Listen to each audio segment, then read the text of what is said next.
Kubingelele ngiphinde ngomukele mbukelo simanzo sekulethelwa zona ke indaba ifika ngaso ke isikhathi nazi ke ezitrendayo kulezi insuku noma ke kuso lesi sikhathi sanamhlanje abantu ke noma ke abafana ke abaningi lapha ke eCongo abadutshuliwe ngenxa yokuthi ke bangamaphara okanye kungabantu ke abagangayo lapha ke endaweni yasemgwaqeni behlukumeze ke abantu abahamba emgwaqeni bebaphuce zonke izinto ke abaziphethe lapha ke eSouth Africa esibabiza ngawo ke amaphara babanjiwe ke ngamaphoyisa babaningi nje beqala lapha ke ngaphezulu kwa 1700 njengoba ke besibona lapha ke ezikundleni zokuxhumana ke ukuthi ke bahamba ke bathathwa yiwona ke amaphoyisa ukuba ke beyowadubula kodwa naye ke lapha ke umongameli wakhona lapha ke eCongo ubese ke evumelana nabo ke abantu lapha noma ke amaphoyisa ukuthi ke labantu ke abahluphayo ke kulelizwe ke bazokwenziwa nje njengoba ke beze badutshula ke bona ke labafana ababizwa ngawo ke amaphara lapha ke eCongo. Bukweli ngabe kuthini ke okwakho uPaula mayelana nalo ke lolu daba olutrendayo lapha ke ezinkundleni zokuxhumana awehle ke uye lapha ke ezo comment section sizwe uvo lakho ukuthi wena ke uthini ke siyabonga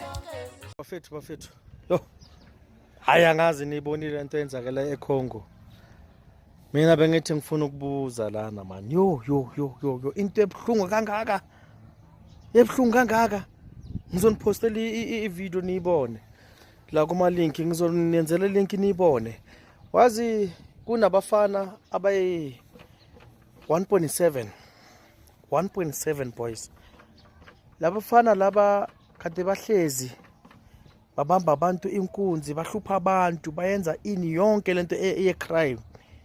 So ngiyazibuza ukuthi le country injani, angazi ukuthi nina nithini lapho into bayenzile into enhle noma into embi. Hey ngibone nefamily yabo labantu ikhala over. Wazi babathathile labafana laba baba collector bonke babagqokisa ne-uniform phezulu kwaloko babaphinda babatshela bathi i-trial yabo it's a death. Wazi kwenzakala lapha yabafethu yo ibhlungu lento le.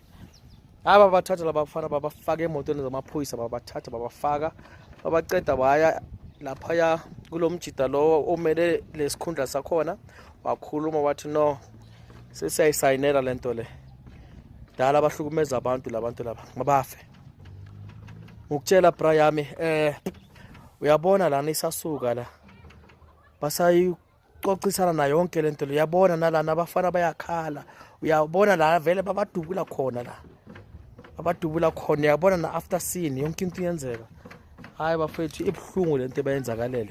So bengithi ngibuze aningitsheleni lento bengaba khona la eSouth Africa ebugebengu bungayehla noma bungakhuphuka noma kungayenzakala manibhekile naseCongo isazoba khona icrime na. Ngithi ngibuze ngaloko ukuthi ngifuna ukuzwa ukuthi lento bayengaba khona la nje la eSouth Africa la kungaba njani, ingayehla icrime noma ingakhuphuka na, and then enye into yinhle lento bayenzile na noma imbi na. Ngifuna ukuzwa kini cause mina angazi ukuthi ngizoyithi ngibeka ngakuphi, awuthi ngizwe nje ngama comment kuphela.